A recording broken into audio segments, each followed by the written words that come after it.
Hello, I am Tara Argo, and this is an episode of Notes from the Field. A little bit about me. I have a degree in journalism and have spent many years teaching and participating in environmental and outdoor education. I am a connector by nature, and I've been very successful in building networks professionally. But really, I'm super passionate about nature and am truly curious about the wide world in which we live. I'm really excited to live vicariously through each of you today as we connect. Notes from the Field is a 1 hour reunion where we bring together the people from Green Adventures, Extraordinary Eco Tours, and Safaris. It's a roundtable discussion where we're going to sit together virtually with trip leaders, guides, and participants to give a glimpse into their adventure together. So, as they share best moments and lessons learned, and any advice if you are considering going on one of these adventures. So today we're going to talk about Roatan, which you guys just got back from like not even a week ago. So how exciting. So we're getting like all the details right from the very beginning. So let's get started. Let's kind of just go around the room. Tara, if you want to kick us off a little bit and tell us how that trip was. It was fantastic. It was like I think better than I expected, and I know I should know what to expect. But so this was truly, I think, a trip that really resonates with Green Adventures. It combined an eco adventure component. We explored the second largest barrier reef in the world. We did topside activities and learned about bush medicine in the treetops. And we also got to take part in coral reef restoration with the Roatan Institute for Marine Sciences. So it was like learning and hands-on, and also just the camaraderie of all the women coming together, positive every morning, and excited to go explore. I couldn't ask for a better experience. And you know what's so amazing about that is it's really right on the heels or during Earth Day. So what a better way to celebrate Earth Day than to get to help with conservation efforts. So that's really incredible. Kristen, do you want to go? Oh wait, you're not. You're on pause. I mean on mute. We're Sure. just So, um, Roatan was amazing. I've been there multiple times, and every time I'm just so excited to be there. The reef is gorgeous, and there's a plethora of fishes and other wildlife swimming about. And it was just so peaceful to wake up in the morning and watch that red sunrise. Every morning, the sun was like cherry red. It was insane to watch that sunrise and have coffee while the birds flew from their roosts and get ready for the day and go snorkeling. And we had so many great adventures. Absolutely love the coral restoration component. We got to watch them take clippings of the corals, and we got to mount them on strings to then be mounted to the coral trees. And then we got to take clippings off of those and outplant them on the reef. This is just something you don't get to do on every vacation that you go on, you know? It's really amazing. So that was great. And of course, the women, this was a fantastic group. We had such a good time together, I think, and a lot of camaraderie, as Tara said. And it was just so much fun to see everybody every day and watch everybody get excited about what we were doing and learning and experiencing together. It was sad to come so. home. Oh, I'm sure. Not just from the fact like the sad from the we're not in paradise anymore, but just missing the people you hang out with every day, like the Mhm, routine of seeing people at breakfast and talking about your mhm. day. Those are just nice feelings. Yeah. Oh, that's so wonderful. So this cherry sunset must be the pink sunset that Tara's talking about in the blog that she wrote. And I thought, what is a pink sunset? Which is actually a question that I had because I thought I've never even heard of a pink sunset. What does that even mean? So every day, this is what you guys got to wake up to. Sunrise and sunset. Yeah, it was like Yep. the sky was Incredible. absolutely fantastic all the time. Wow, and something that I thought was really interesting that you just said, Kristen, about the corals and getting to plant those. So the future generations are going to get to experience those corals. Like that is really incredible. And I don't know, as we go around the room to those of you that were participants and got to go on this adventure, I would ask you, like, was that a part of the reason that you wanted to do this was the conservation piece? Did that, was that something that you really expected or was and after you left, what did that feel like? Laura, maybe you could go first. Oh, Oh, wait just a minute. You're on mute you're too. muted. Sorry, Laura. Okay. Is it there? Yeah. Okay. On all of the Green Adventures trips that I've been on, the part that I mean, I love all of it, but the part that really gets me each time is the educational issue or avenue that you get along with it. I like to consider myself a lifelong learner, and there's just always something new. Every time that I go on one of these, there's something that I knew nothing about, and it just opens up so many things that you don't know about otherwise. That's such a good point. And I've actually heard that from others as well. They said this was the most education they had ever gained, and that Tara and her team put together all of this incredible material. And like, that's all you need to know is everything that they give you, and that you can really go and enjoy the trip from the very beginning, you know? Wonderful. Yeah, Amanda, how about you? Yeah, it's interesting. The coral restoration played a small part in my interest in it. I love snorkeling. I've been snorkeling in a lot of different places. But there were so many things in this itinerary that caught my attention that were bucket list items for me. But really, the coral restoration, I didn't know it would be so in depth. I really thought we were just going to have a lecture or something and be shown a few things. I didn't know we were going to get to see the process, swimming among like the coral trees where they're growing the bits of coral to make them bigger to then outplant them was really like a magical experience to watch. We were snorkeling, so we were watching the divers, but it was just, like the bubbles are coming. I took like such cool pictures of it. The bubbles are coming up through the trees and there's fish swimming through. And it was just the coolest thing to watch this process happen. And though I wasn't particularly hands-on, to just experience it and be a part of it was really a cool part of the trip. Like I didn't expect that much from it, from that particular piece of it, and I got a lot out of that. So it was very cool to be a part of. And can I just jump in too? Is Absolutely. I didn't know that we were going to do as much of the process as we did. Jen, who is basically the program coordinator and the one-woman show of the Roatan Institute for Marine Sciences, she did a great job of bringing both snorkelers and divers together, because the planting portion is really a diver thing, because you have to be at depth. To clean the trees, they're at 25 feet, and you can't just keep free diving to clean those trees. But what she did was she collected some fragments from coral from the reef, and they do have permits. So anybody's watching this, they have permits, scientific permits to collect these coral fragments. She brought them to the boat, and she let participants, whether they're snorkelers or divers on the boat, prep each of the fragments with a monofilament that'll be used to hang on the trees. So that's, I feel like I like that was a hands-on component that brought everybody together on that. So yeah, I didn't know we were going to do that whole process, and I'm so glad that we did. And also, like as you mentioned, it was Earth Day week.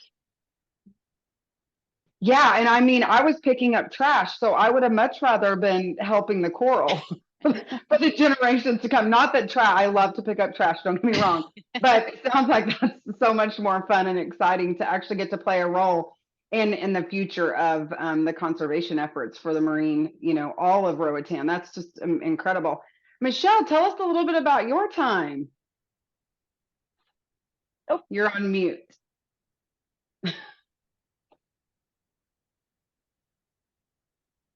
There we go. Yes, hello. Hi. So yeah, so to piggyback on that common theme, because it is recurring here, the learning component of it was amazing, but being able to take that and utilize it in a practical sense out in the field was incredible, because now you have that permanent connection, and then that kind of like feeds into passion in a way, and then that's what's contagious when you take it back to people who maybe weren't able to attend, or maybe who are even thinking about adding this to their bucket list in the future. Now it's just more relatable, and I like the fact that you can take something that's either in a lecture format or on paper and then put it into action. it's just more tangible, and it just sinks in and makes that longer lasting impression, if you will. Absolutely. And in all my years of any sort of education, that's exactly right, Michelle. It makes it tangible. And then you never forget. And then you start to advocate for things that you didn't even really know that was really important to you, as you learn. And so I think that's what I love, Tara, about all the things that you guys do is that education piece, because I think that's oftentimes the thing that's really missed is just educating others. Because Michelle, you're right. You come back and you start to talk about the incredible opportunity that you had that many people may never even get the chance to partake in, but yet you get to carry that forward. And so I think that's very critical, and that really sets Green Adventures apart from everyone else. Yeah. And Dixie, are you there? Can you hear us? Can you hear me? Yes. Okay. Sorry, I'm multitasking. I've been running really hard since we got back, so I'm trying to eat and do stuff at the same time. We understand. As far as when I had read that we would be able to do some of the coral restoration as part of the explanation of the trip, I was really excited about that part. And I actually was really super excited that we got to do far more than what I expected we would be able to do. Even as far as picking up a silly pop can off the ocean floor and putting it in a bag and bringing it back to the top side. That was really incredible for me. It's the little things, right? Sometimes it's even just as simple as the pop can that that now the fish and things aren't going to have as an obstruction or anything like that. Tara, I know that you have some pictures and stuff that you might want to show as we're going through, and feel free just to hop in at any point. I kind of wanted to talk about what were the best moments, some of the times that you will truly never forget. And I know there will be a gazillion of them, but like if there was something that you could take back and you're like, this is something that really just spoke to me, what would that be? And if anyone, feel free to hop in. I can tell you that one of mine was, so Dixie, she was a pretty quiet person on the trip, but then some music started playing and she started getting down with that music, and it was shocking and it was awesome. And she did a really great job with the limboing as well. So that was a lot of fun. Oh, that sounds like a blast. Yeah. I think in another one that we had done, I don't know, Kristen, if you were on there, but we were talking and it was the same thing. One of the guides was like, I never danced with anyone other than my wife, and we were dancing to this music and it was just the most magical. That was the thing that he really remembered. So it was Costa Rica. Pepe was talking about dancing. Yes, and he just thought that was the greatest thing, and she was just tickled pink because they just had such a good time. Laurel dancing with Cleve. Wow, they were getting down. They looked like professionals in like a convenience store. Remember? They just yes, that's right. That's right. Yeah, awesome. They're like doing salsa and stuff. Yeah, that was great. Love that. See, those are the memories that you brought back, and you'll just never forget them. What else? That's such a fun time. Amanda, do you have something? I was talking about this trip with my colleagues, with my coworkers, and there was so much to talk about.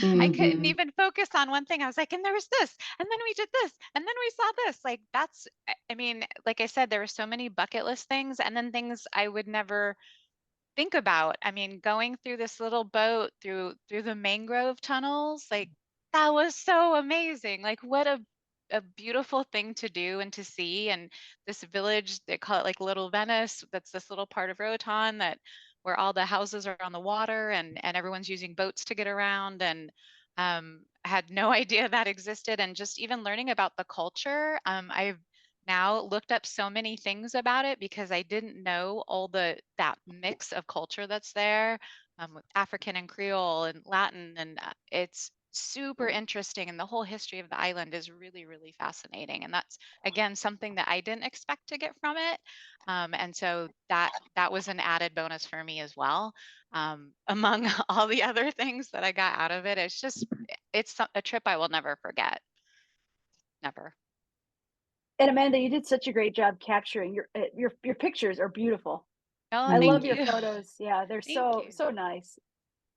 You know, I think the culture a lot of times makes it. I'm sure that I know Tara and Kristen have been on several of these as well, and a lot. You just become friends with the locals, and it's really neat to get to interact on a different level because it is different here in the U.S. And anytime that we get the opportunity to connect with people, that have different experiences than us, it's really neat and something that you will live with forever as well.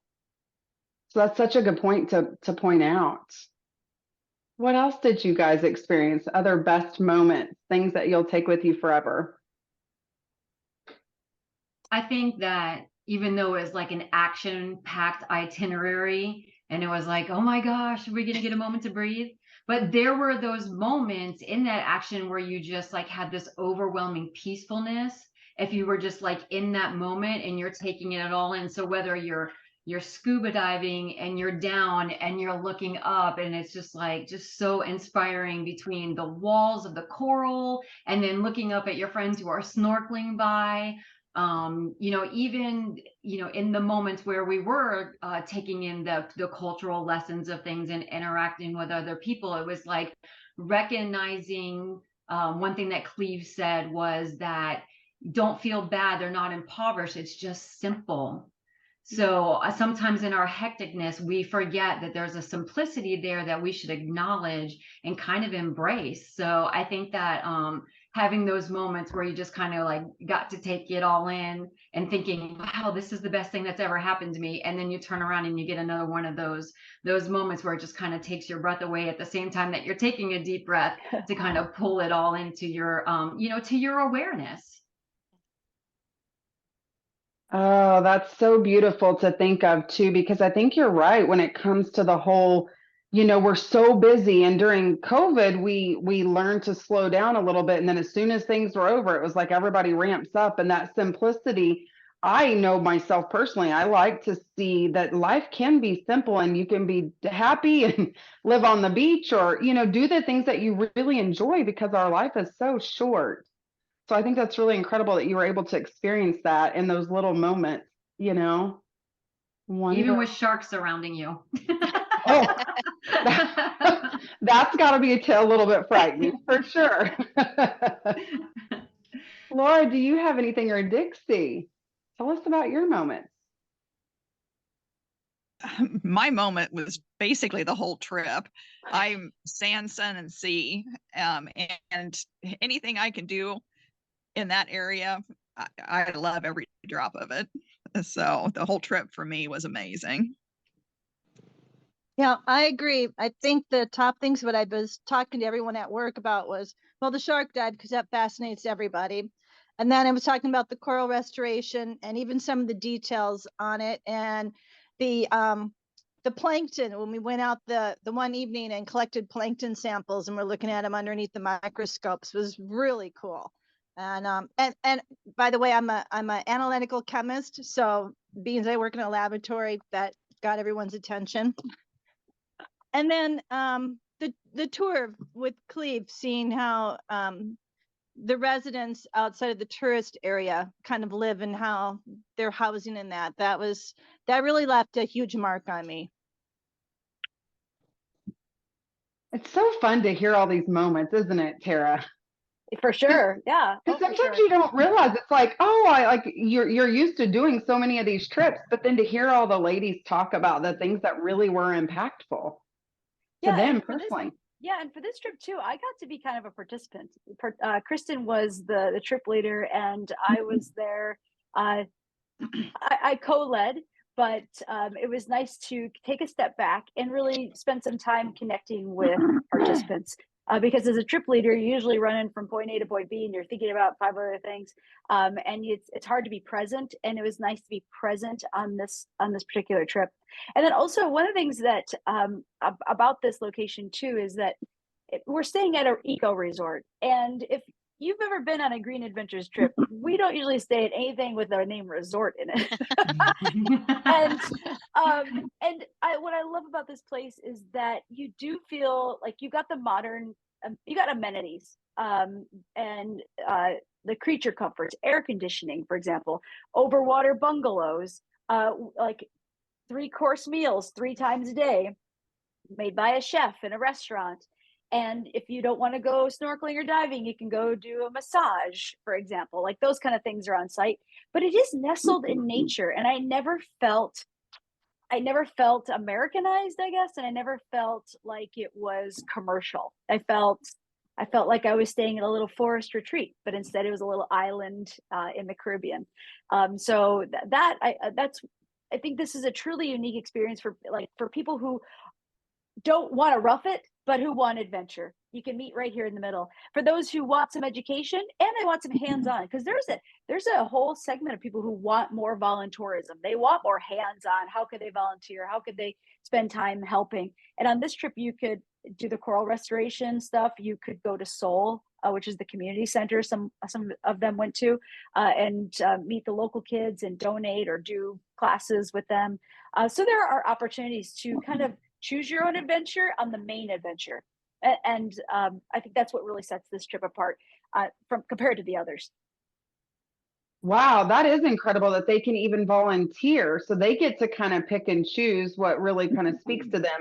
Something else that I thought was really neat is I was thinking how incredible this, what is it called? You can hang out on there was a balcony, right? Where you could hang in your hammock.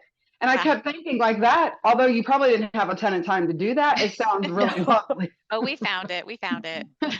Yeah. We tried to build in some free time every day. And so you could either hang out on your hammock on the balcony, or you could go kayaking with a buddy and go watch the dolphins, or you could go snorkeling with a buddy on the reef that's right off the beach. So it was pretty nice to have all those options, and none of them took a lot of energy if you didn't want to expend a lot. Because you already expended a ton. I don't know about all of you, but I woke up at like 5:30 every morning, at 5 really every morning. So I would go sit outside. I feel like I had more time in the morning than I have like at home. I sleep till 9 o'clock, so it's amazing how you get up early and just take advantage of those moments to swing on a hammock. Quiet. Quiet, yeah. Yeah, and to hear the birds, like you said, Kristen, and just to get to experience like the water and kind of no one's woken up yet, right? So like all is calm and quiet at that point. Kristen, how was it this time? Like you've done all these trips, and was this one different? Were there any lessons learned, any advice, Well, it's a Caribbean island, so you got to kind of go with the flow.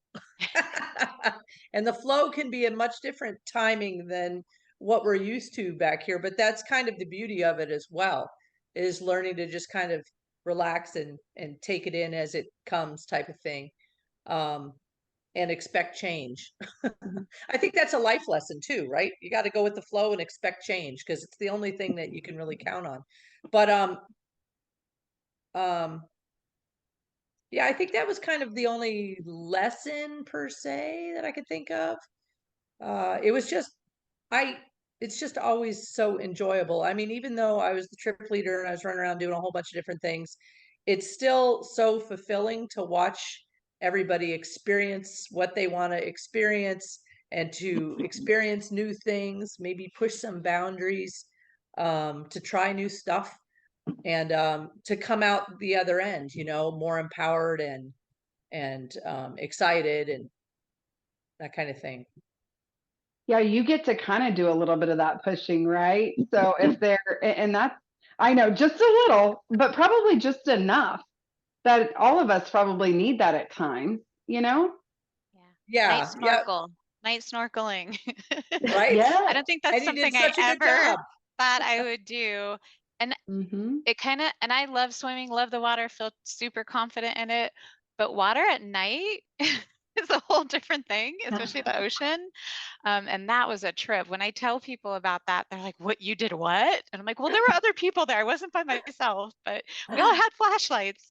But what an adventure that was. Just the way that it looked when you were under the water, to see the lights, to turn around and see that it's just black behind you, and like, what's out there? What can I not see? That was super out of my comfort zone. But I dug it. Like, it was really, really fascinating. So I think it's a little humbling, isn't it? yes. Mhm. Put yourself in those types of situations. Yeah. Yeah. And I think when you walk away, the confidence and courage and bravery that you get from that, because I know that I've been in situations like that, and I'm like, the thing that makes me, I think, most excited is when I walk away. I was like, I just did that. Like, I did something that totally was out of my comfort zone, but I could do it again. You know, like I can do hard things. And so sometimes we need that reminder, Yeah. you know? Well, Yeah. on the very last meeting, we kind of talked about this because I think that there is a level of bravery, right? Just to do the adventure component, but there's also the bravery of showing up on a trip solo, like deciding you're gonna invest and go on a trip with a bunch of strangers and I expect that you're gonna have a great time. And we did provide a great time, but I think there's just this, it's just a level of bravery to go to a far away place, away from your home, a break out of your own routines. I know I experience it when I go, like, not when I'm leading my groups. I always tell people I'm an extrovert when it comes to leading my groups. I can have a role to play. I have a job. I know where my place is in the group dynamic. But at a party, I'm the wallflower. I'll wait to someone to come up and talk to me. I have to figure out my place just gradually in the group scene, and sometimes it's off on the side. So there's that bravery, I think, just in saying yes to adventure in general. I think that's such a good point. Thank you for bringing that up, Tara, because I think something that I loved about you so much when I first met you was that your signature was like, I'm your first adventure buddy. And so, you know, that's really comforting, especially if this is out of your comfort zone and you're not the extrovert and all of those things, you know, like you can just go and I'm going to be your first buddy and you're going to find lots of other buddies and we're just going to do life together for a week or however long.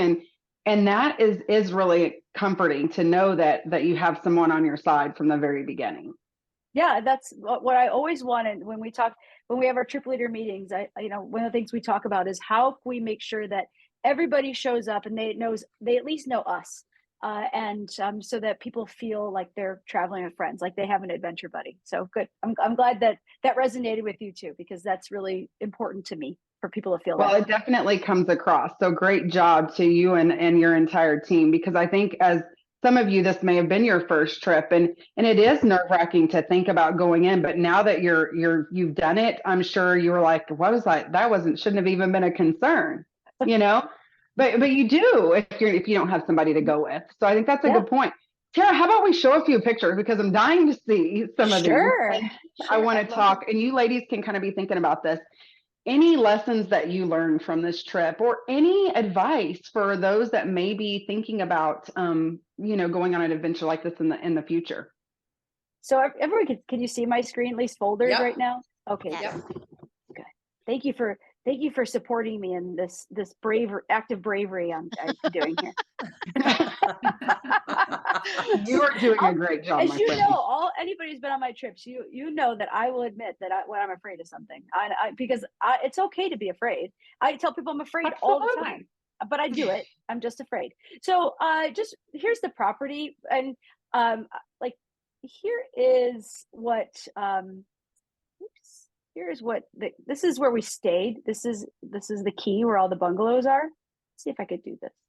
Like you said, you're definitely not roughing it. So for those that are interested in not roughing it, and the older I'm getting ready to hit 40, so the older I'm getting, the more that the roughing it is, I'm going to have to pick and choose. Yeah, I don't know. It was pretty rough getting out of that hammock, I have to say. These are our bungalows. This is where we stay. And let me pull this up here. So this is our morning. Can you click on it? Yeah, because we're just seeing all the thumbnails. Can you see this now? Can you see are you seeing the big one yet? Not yet. No. So you may want to back out of it and go back in.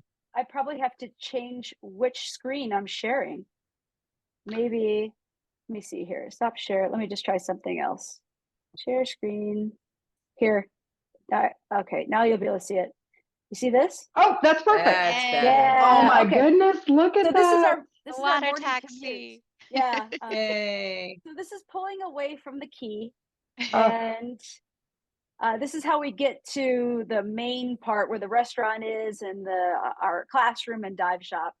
And so we take this little boat across. You ring a bell and they come pick you up. You ring a scuba tank. Yeah, and they come ring pick a you scuba up. tank. Yeah. How fun. Yeah, so I'll just Oh, take look at you all the into the slip boats. there.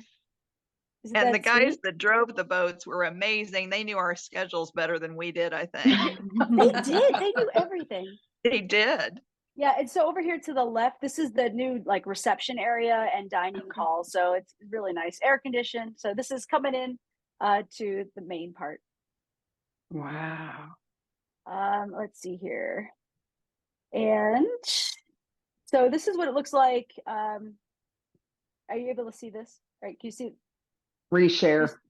Yeah, you you'll have to reshare it again? reshare. Yeah. Oh, that's kind of a pain in the butt. Let's see here. Share screen. Okay. I don't know why. Let me see. Sorry. You're good.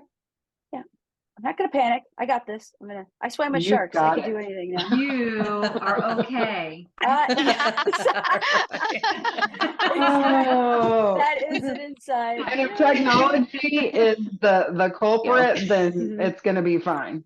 Yeah. I love Sorry, that little one second. video of how I the just little wish this boat was takes you over. I love that you fast would and have thought to furious. do that because I think it's that really interesting it allows where us you to have kind of see from the share very beginning Yeah. what the adventure when you was go off a like, video. and we're all experiencing it together. And Well, I'm gonna just because for the sake of time, I'm gonna go straight to adventure, and then so this is what I'll do a video on snorkeling and the night snorkel. ooh, Let's just see if I can see where this screen looks.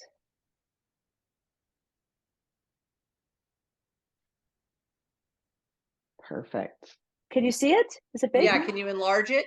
Yeah, I can. Hit the green corner. Yeah. Yeah, there you go. There you go. There you Good. go. Perfect. Okay, so this is the night snorkel that Amanda was talking about, and this is, I mean, look, the blackness around, That and is incredible. the snorkelers in the water. It's only lit up because of the flashlights. And I mean, we saw gosh. like octopus there. Like, what do we see? Octopus, shrimp, crabs, urchins. What else? Brittle Wilson? stars. Brittle Oh, stars. brittle stars. Oh my Yeah, gosh. So how deep is it right there then? not deep at all. wasn't. Like 10 feet. It was, yeah, Oh, maybe okay. 10 So it's feet. pretty Yeah. shallow. Yeah. It's shallow and it's a protected back reef area. So it's really perfect for night snorkeling. Okay. Oh, I can just imagine, like when all the lights go off. Yeah, I might have a little bit of a panic attack. Okay, let's see. Is this? Can you see this one? Yep. Oh, yes. Look at that Okay. water. Okay, so yeah, this Mm. is one of our very first snorkeling sites, and everybody took to snorkeling so well. I mean, we do a snorkel checkout in the beginning just to make sure everyone's like gear works properly. But this is kind of the typical snorkeling site, and some have different like formations of corals. But on this particular dive, I remember we saw shrimp. Here's not shrimp, squid, Caribbean reef squid. Oh, Yeah, so we saw Caribbean reef squid. Super cool. That's a great yeah, picture. his eye almost looks like blue. Yeah, it does. And that's like, what else? There's a video actually. Of course, all my best videos are vertical because I was planning for Instagram. But I think can you This see is this? great. We can see it. Yeah. So this is Amanda, and then I'm gonna dive down into a school of blue tang.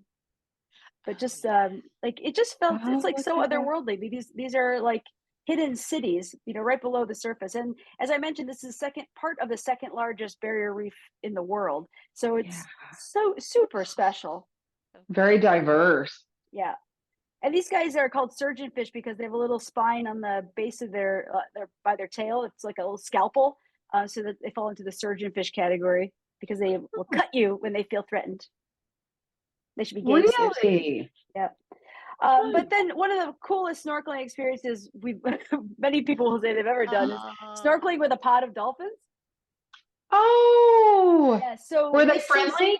They are. So these are Yes. habituated dolphins. Mhm. And they are at the Roatan Institute for Marine Science.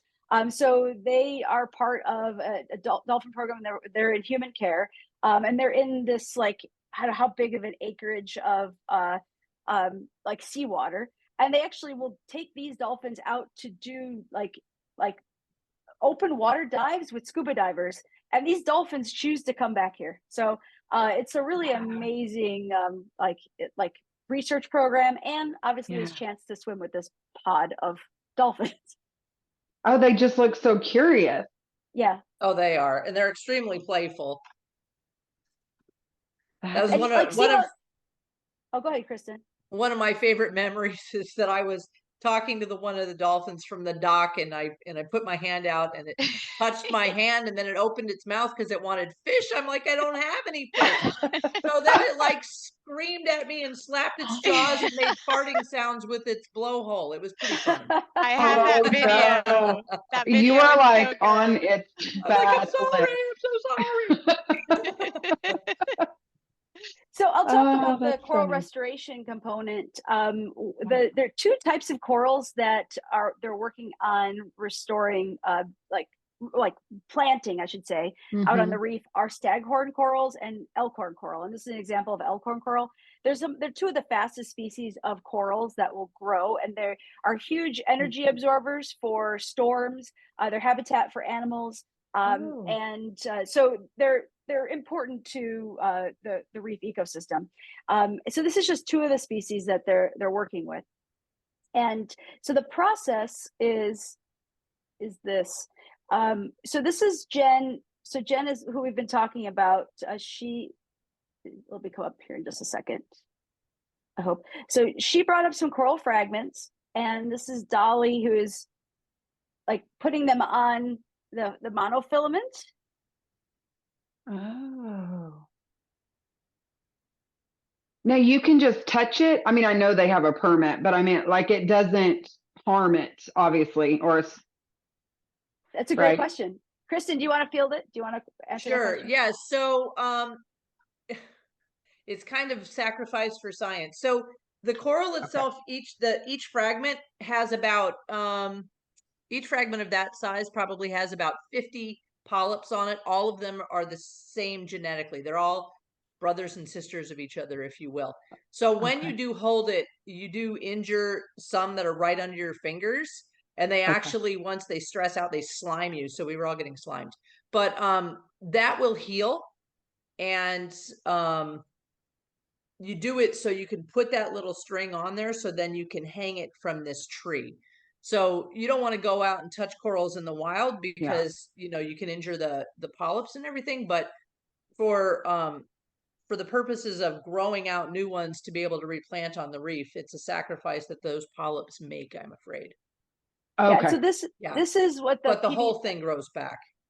Oh, so this is an example of what the PVC coral tree looks like. But it's suspended in 50 feet of water, and I'll show you that in a minute. But what Jen is showing us here is how to clean this. So this is only scuba divers can do this because of the depth. But you can see here where these corals are hanging from the PVC. This is what like our participants were preparing. These fragments attached to the monofilament, which are attached to the PVC, and they're going to hang there until they become big enough to go put out on the reef. Okay. Oops. Fun. Wow. So I was always under the impression that it was really sharp too, which probably some of it is. It can be. You want to be gentle when you hold it, because the skeleton itself can be sharp. It's not like razor sharp though. Can we see Kristen? Is this Here I am? Yeah. Cleaning So corals. this is what it looks like. So there's 25 of these coral trees, and Green Adventures has donated one. Green Adventures participants from 2022 donated one, and Green Adventures students from 2022 donated one. So we've got 3 trees of the 25. Oh, and one of our trip leaders, Lori, donated one. So we have 4 of the 25 trees out there, which is pretty cool. And this year, our group is donating a drill, which an underwater drill that is being used to plant corals. So that will be this group's legacy. And then that's wonderful. Yeah, and then the final step this is planting the corals. Again, this is scuba divers do this. So this is Jen handing me corals. And there's an epoxy that's attached to the reef that both Kristen and Jen had prepared before we did our planting. And I'm just kind of getting my bearings here. Kristen probably just took my camera for me. Thank you, Kristen. What a great buddy. And she's recording me planting my coral on that reef. And so these corals are mapped so that in a few years we could come back and see the results of our work. And it's just really neat. We're like the mother of corals now. I just love that. And I still can't get over it that you got to do it on Earth Day. I mean, it just for me is like the ultimate opportunity. And I wish I would have had Amanda's video here, because Amanda, you can describe what it's like, even though it's me in here. But we got to we went to a rehab center where they have injured and orphaned wildlife, and got to hold a sloth. You have to stand very still. You have to be a tree. Yes. Oh. But Amanda, this is her spirit animal. You can describe it, Amanda. Yes, this is definitely my bucket list. They're my spirit animal. I cried. It was so emotional for me to be able to do this. And it was just amazing. I will forever remember it. It was everything. I'm getting emotional. Oh my gosh. I was like, I'm crying too, and I didn't even go on the trip. And then we got to visit with some capuchin monkeys. Were they friendly? Pretty friendly? Pretty Oh, friendly. yes. Yeah. They're crazy. There they go. They were pretty silly. I just love how interested they are in you. They're just like. We love that picture of Kristen with like grabbing her eye. She's wearing it like you a need hat. the blow up picture of that. Yeah. And then it just makes its That's way around. so I thought maybe sweet. this clip actually showed it going all the way around. So Laura had one in her hands. She had a multitude of them on her head, didn't you, Laura? It all happened so quickly. I don't really remember. I have the pictures to prove it. Yeah, that picture's awesome. Yeah. And just for scuba diving, so this is, I like that this on this trip we can do both. And this is one of Kristen's pictures of the divers down below. And it's just such an easy introduction to, if you're a new diver, it's just an easy new experience, new way to get acquainted with diving.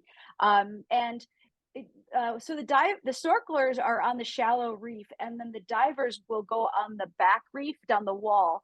So we'll see. So you can see here, just like for example, it's like they're over the blue with the coral to the right. The barrier part of the reef is on the right, and then it drops down to sand depending on the depth. It's like, some places 110 feet right by the wall. We didn't go that deep though. We usually stayed around 50, 60 feet on average. But look how comfortable everybody is. I think one of the most unique things about this trip and the dive snorkel experience is that we have our own boat, and we have experienced snorkelers above to be with the snorkelers to make sure that everybody's comfortable and safe. And then we have our own dive master down below with our group to work with us. So we're not piling on some dive boat with a lot of people we don't know and going diving. We have a personalized, experienced people with us to kind of be there for us if we need them. Yeah. Yeah. Which that can be a scary thing, right? If you've not really done it before. So I think it's really amazing that you have somebody that is just for you guys, and you don't have to worry about sharing or, anything like that. Yeah. And then we had some cool encounters. Even snorkelers saw the turtle. There was a spotted eagle ray. And then one of the things that we saw as divers was a seahorse, but we ended up seeing a seahorse on the last day right by that boat dock where I showed you where people were doing their commute over to the main part of the mainland, the main island. But we had a picture right from there. But this is a seahorse with my photo with my GoPro when I was diving, and this is the only place I've ever seen seahorses. We saw a lot of seahorses. Yeah, wow, we had the one, so pretty. We had the one show up at our dock to say goodbye on our last day. Yeah, our It last was very morning. sweet. Yeah. He was like, come back, Say you good have to luck. come Yeah. back.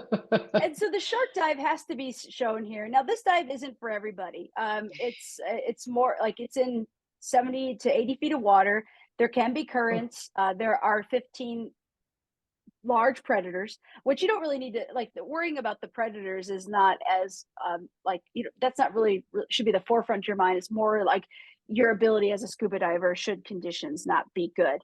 And on our day that we went out there, it was really great. No current, great visibility.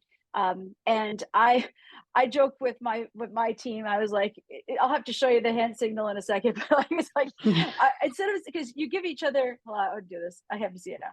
So you give each other the, like you say, are you okay? And then everyone who's a snorkeler or a diver goes, okay. They give you back the okay sign. But I said, when I get nervous, though, like I need to tell someone I'm nervous, because when you're like adept, you can't say I'm freaking out. And so I said, I told my dive buddies, I said, I'm gonna give you the okay sign, but you're gonna go, you're gonna go, you okay, and I'm gonna go, I okay. I was gonna have affirmations instead of have a sign where I'm freaking out. Like my affirmation is no, I okay. And there's goes Michelle, like I uncued, I'm panning her out my video, and I see her go. And you felt all calm at that point. It made me feel so much better than like worrying about if I was gonna feel like waiting for that panic moment. Instead, like I just was ready to just say I'm okay all the time. Yeah, I'm good. I stayed in the positive zone.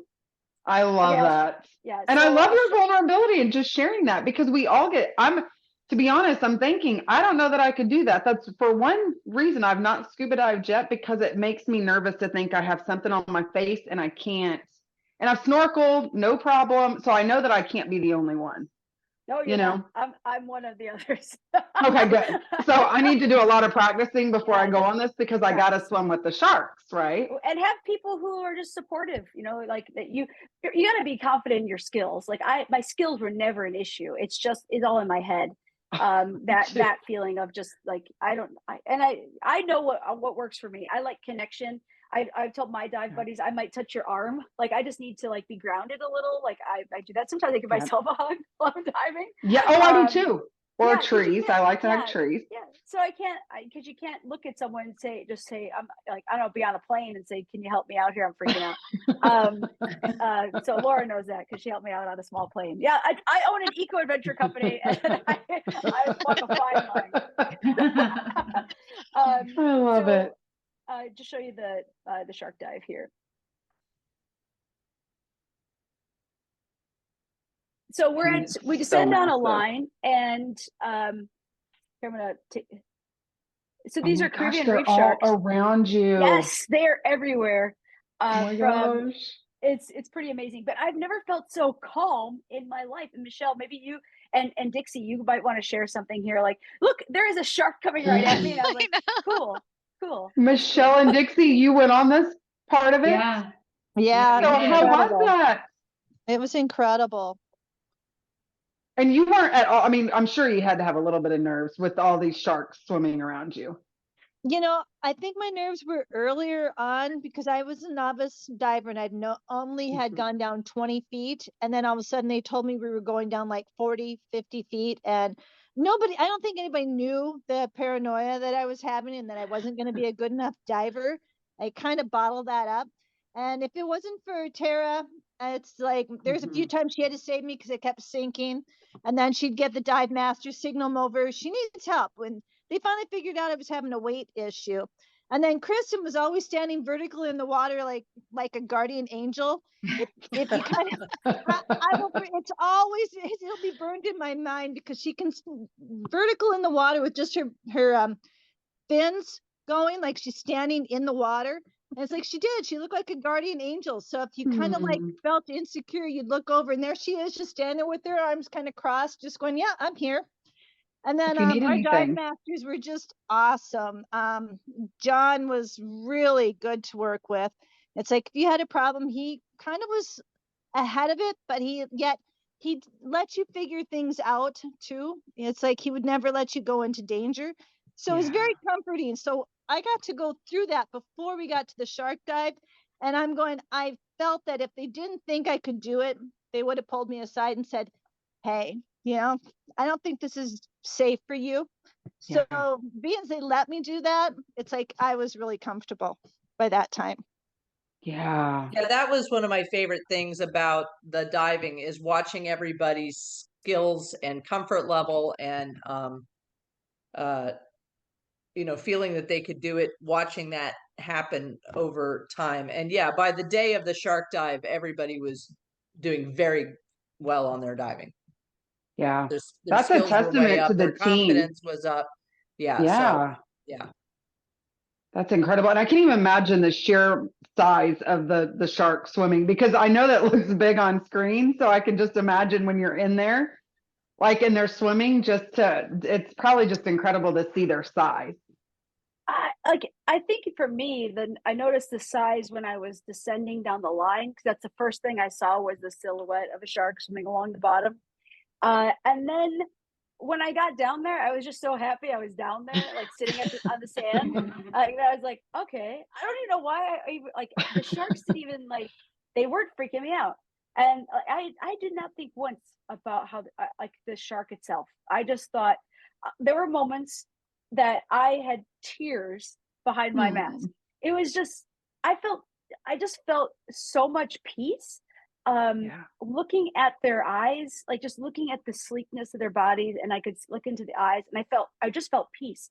And one of the things that I noticed though at the end of, and I wrote about this in my blog, is so it's a shark feeding, right? So eventually the dive master, who is like the calmest dude ever, which I think you need to be that kind of have that demeanor to be feeding sharks. He's got the bucket, right?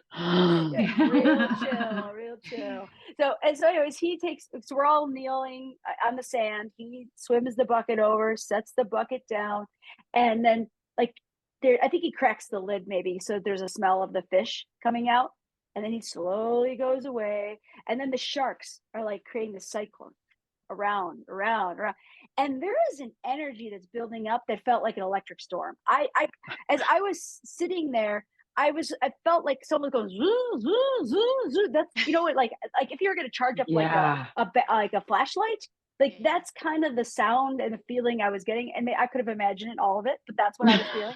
And I just felt like there was so much energy in that water from those sharks, and then once all the fish were gone, quiet again, just like a thunderstorm or a lightning storm. After the storm passed, calm. It was surreal and one of the top 5 best animal encounters of my life. Wow, that's saying a lot, because I know you've had a ton of encounters. Yes. Wow. Michelle, what about you? Yeah, I think so I used this trip as motivation to get SCUBA certified. So I had my final certification in open water dives like a week before we trekked off onto this trip. So that was cool to be able to have those days where we're doing 2-a-day dives and get that experience and that confidence and kind of reassure yourself like, okay, I'm in this and I can handle it. I didn't feel intimidated. I don't think about the concept that it's a shark, but I did, once I got down there, like say thank you, because we're guests in their world. And so you have to, as long as you have that respect for being in their habitat and in their space, then I don't think there's anything intimidating about the process. I mean, obviously you're not going to go down there and do stupid things, which we were very well prepped not to do in advance. And I was worried about not worried, but just had for some reason, Kristen, a strange awareness that maybe my legs weren't straight enough. Don't know where that came from. But yeah, I mean, you're sharing that experience with other people. And there was actually a moment where instead of like being in the center where the sharks were, I actually just kind of backed off a little bit and swam in an outer circle and just took everything in from that perspective and let the people who had the cameras get their shots and everything. But I didn't feel disconnected from the moment at all. I was like, okay, I'm just seeing this from a different level now. But yeah, you would be looking at a shark coming you from this way, and then all of a sudden there's another one coming from you behind, or you're watching somebody else's interaction with the shark and you're kind of like, oh, did you know that one was sneaking up behind you? But yeah, no, it was super cool. And they are, I mean, they're just ginormous out there. But again, with any type of animal, if you're primed to understand that their reaction to you is going to be defensive and in self-protection. So just don't be stupid and lose your cool. Yeah. And I think it's great that you guys practice and you do several dives. Like, this isn't like you're going to go on the shark thing the first day, right? Like, this is days in, and that gives you the practice, and you're starting to feel a lot more comfortable before you go in and get to experience that. Wow, that sounds so fun. I would love to hear, like, of all these things, like some lessons that learned and any advice that you guys would be willing to share with future participants. Just do it. Just Don't hesitate. Just do it. I think that's perfect. Yeah, I think for someone who is thinking about traveling solo, but they're maybe a little bit fearful of traveling alone, this is like a perfect introduction. And the thing is, I mean, even if you're apprehensive about, oh, I'm going to meet up with all these people I don't know, they're all there for the same reason. That's what's so cool. Like, they all want to experience the same things. They're all on this adventure together. So I think I feel like when you go into any of actually Tara's trips like this, everyone's there for that same thing. So you're going to have something in common with somebody, like no matter what age. There's all different ages, all different backgrounds. Like, it's super interesting. It's super cool. And so I think that's an important takeaway is, I've talked to other people about this and they're like, oh, how could you do that? Weren't you worried? And you don't know anyone. But that's the thing, that we're all there for that same thing. We have that in common. So I think that's true as humans, right? We have much more in common than we are actually different. And we sometimes forget that. So I think you can go into this trip the exact same way, that we're there to all encounter life in this way and go on this adventure and learn and grow and push our boundaries, and we're going to do it together. And even though it's scary, just do it, right? Yeah. We're not getting any younger. Life is going to pass us by at this point, Really, really great advice. Michelle. Well, just Go to ahead. piggyback off what Amanda was saying too, is Sure. I think what makes women's travel groups like special in a way is that, like, you aren't, like, a mixed trip, for example, with a co-ed trip. You might be on a trip with a couple, and the couple is like one of the spouses is drugged there or dragged to that location because the other one wanted to do it, right? They're like, I don't even like snorkeling, why am I here? And like, you don't have that on this trip. Everybody made a conscious decision to want to do the things that are on the itinerary, and they want, so it's just the like-minded camaraderie that is like creates good just a good supportive learning environment. Plus, I think a group of women Sorry. together is the energy is more free, and it like gives us a chance to just be ourselves and not have to worry about what the family needs, what the kids need, what the husband needs, whatever. There's just something that happens to women when they're all together, Yes. It's kind of giddy and giggly and fun. Well, and I not think competitive. And not competitive. Yeah. And you don't feel like you're a third wheel, like, you're just kind of all there together. And that's what I heard when I spoke with the Costa Rica group as well, is it was like, we went and then they left and they were like, we were friends now. Like, we want to see each other again. And like, you leave, having met some of maybe the best friends of your life, which is incredible. What I love is during our first meetings, we do a pre-trip meeting. People are like, hey, it's my roommate from Baja. So it's just neat to see that sometimes people sign up on trips and they don't even know that their friend from a previous trip is on that trip, but then it's just so encouraging, like, oh, I know you. But I think it's also, I would Yeah. have to, like, I like, be better to hear from a solo traveler on this perspective too, but to know that people have continued to travel. And also I feel like the energy that people give off on like those pre-trip meetings or interest meetings are usually very positive, because you can see people Mhm. are like, oh, I think I'd like to travel with that person. Mhm. Yeah, that's such a good point. And that makes it really fun too, because I like that you do the pre-travel, because then you're like, oh yeah, like it makes it not quite as scary too, because you're like, oh, this person could potentially be on that trip. And I think that, we could jive pretty well. Yeah. And Laura, you've been on several trips, right? Yes, this was my fourth one. And you do Wow. stay, you stay in contact. I mean, Yeah. I still, in fact, Lori, one of the other leaders, just came and visited last fall. And, we and stay she in warned contact. me about you. Yeah, I'm sure she did. Something keeps making you come back. I mean, the adventure, the relationships, the education, it must be a culmination of all. Oh yeah, it's awesome. Like I said, I can't stress strongly enough how just making that first leap to do one of these, it is truly life altering, because you just come away with so much more confidence, and you know you can do anything. You've done this, you can do anything from here. And so it's just, to me, it's very important that everybody do these. I love that. Thank you for sharing your perspective. Anyone else have any advice or maybe lessons learned that they want to share? Yeah, for me, just to piggyback off what you're saying, is I would love if do you have any advice for other people considering the trip? Like, I'm sure the information is pretty straightforward, but if it's a packing list piece of advice or Yeah, just what to good expect. point. Silence is golden, actually. I know. It is I'm like trying golden. to think of what advice I would give. I don't know. I feel like I probably didn't need to bring as much as I brought. I think I probably wore the same shorts like several days in a row, but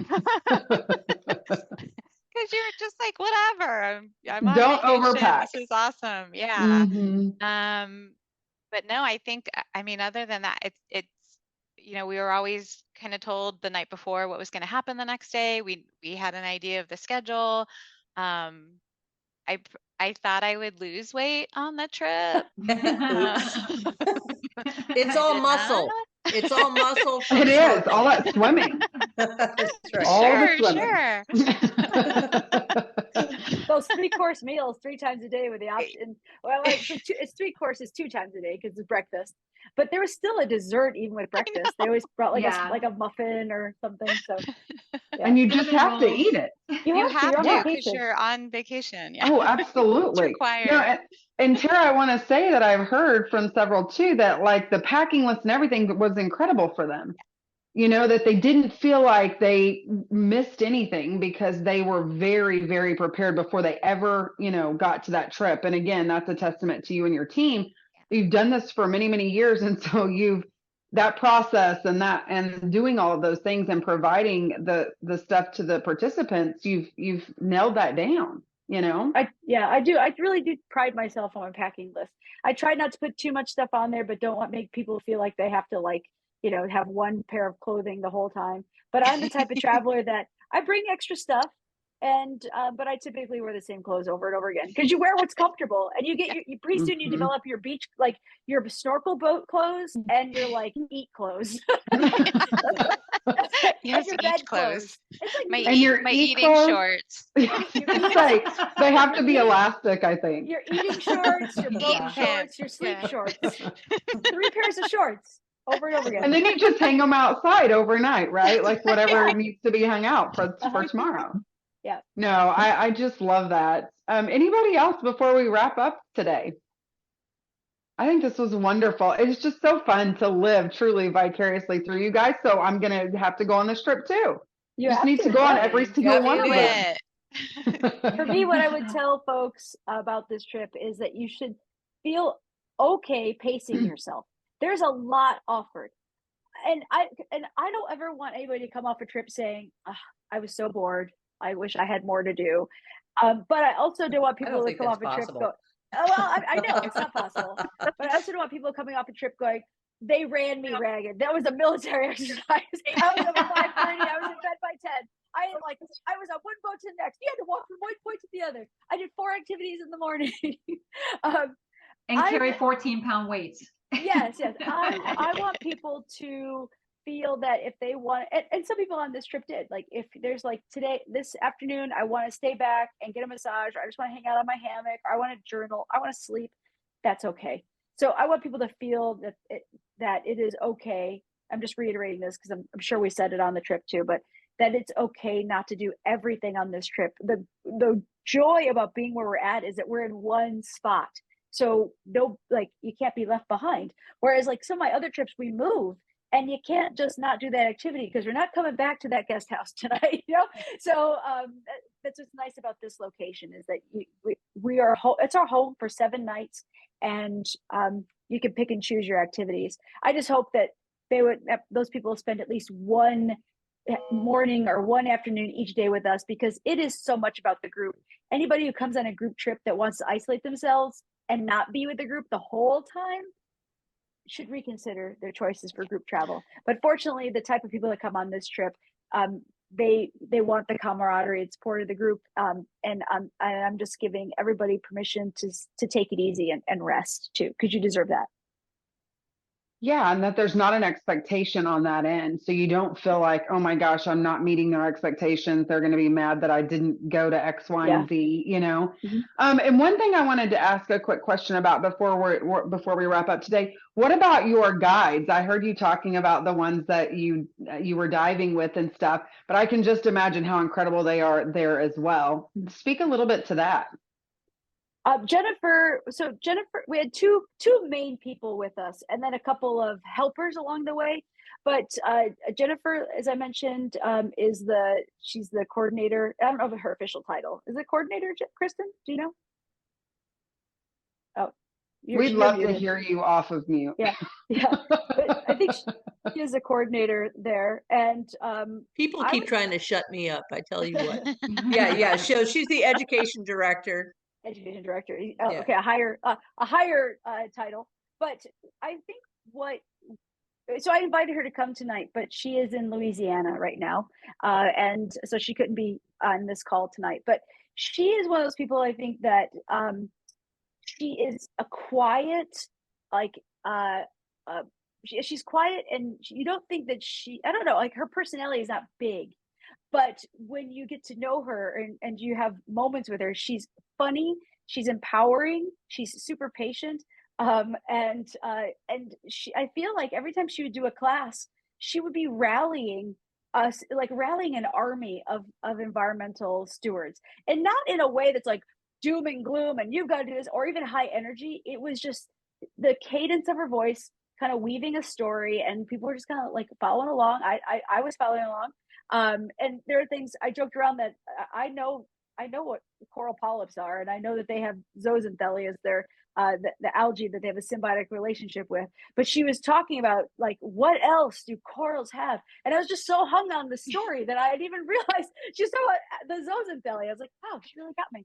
But so yeah, I think she's one of these people. We're so lucky to work with her, because I think that she's going to be one of those people in the environmental world that is recognized for her efforts in education, especially in Roatan. She's been working there for 25 years at the Roatan Institute for Marine Science. And I think that's a testament, because a lot of people in environmental education kind of pop around to different facilities. So she's been there for nearly half her life. I think I felt the most patience, because when we were putting those coral polyps onto the trees, onto the monofilament, we were doing a quick changeover. We had to move to our next activity, and Jen says, "Terry, you want to help me put these on the tree?" And I was like, "Yeah, I'd like to do that, because I wanted to see the trees." And I underestimated like how much. So you're floating like 25 feet in like the current, and you're trying to thread this thing through like the PVC pipe and clamp it on. And I was down there certain that I was gonna like drop this, bust the tree, like I was like a bull in a china shop.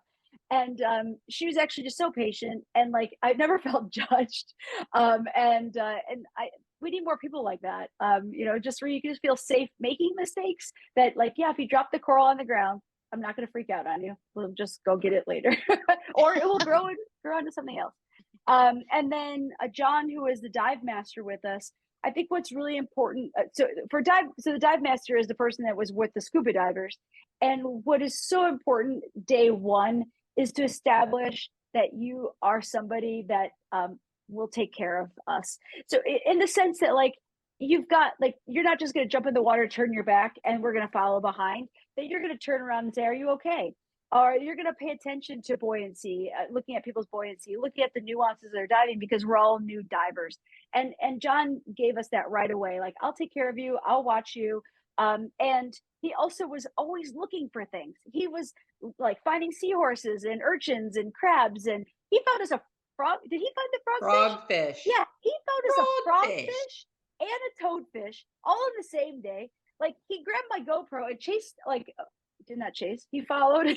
I spotted an eagle ray all the way down the reef, and like he just went above and beyond to try to get the great pictures for us and make sure we had a great experience. Those are having people that take care of you and are passionate about the place that we're visiting. Be alongside you on that journey. That's priceless. Absolutely. And I think you hit it to the whole feeling safe. So he allowed you the space to like learn. And I think, remember who one of you was said that, like Dixie. you felt like he would allow you to kind of learn, but if you needed help, he knew when to step in. And that really is a big deal, when you're in open water like that. Yeah. Any other things before we wrap up?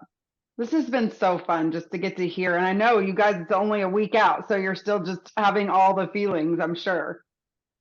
I think it was really cool too to kind of expand on that level of care, but that really extended to all of the staff. I mean, honestly, when you're down there in the depths of the water and you're a rookie, to have a dive master who's really paying attention to those critical details is massively, reassuring. But we were being served, but it wasn't as if this is our job duty, although it is, but they were so professional, but there was like this level of sincerity behind, Izzy, the chef making a special meal for us, and all of those other things. I mean, honestly, I had those open conversations with some of those people where it just felt just so warming. They, got to learn our orders pretty quickly. They were on top of you, making sure that we were hydrated, that our water bottles were filled constantly, just knowing some of the things that we were going to need in order to get through our day. Was really cool. Take extra bananas out on the boat, even though you're not supposed to take bananas out on the boat. And just little things like that. But they're a big deal in the background when there's so much going on in front of you. So they definitely, with Tara and Green Adventures having those partnerships, I think it's critical. And then people who are maybe considering a trip like this, like understanding that that's part of what, Tara and her team puts together, are these really great relationships with people like that, who we can definitely like turn around and know that there's somebody there who already has that taken care of for us. Yeah, and I think you're right. I think that people that would potentially want to go on a trip like this, that is reassuring to know that they're going to be taken care of at literally from making sure that they have their water and their bananas in the boat to their diving with sharks. I think that does make sets apart these types of adventures. Well, ladies, it has been so much fun to visit with you today, and that's a wrap. And we have to come back and do this again for sure. But I really appreciate you taking the time to visit with us about your wild and off the beaten path adventure. And we're going to see you next time. Yeah.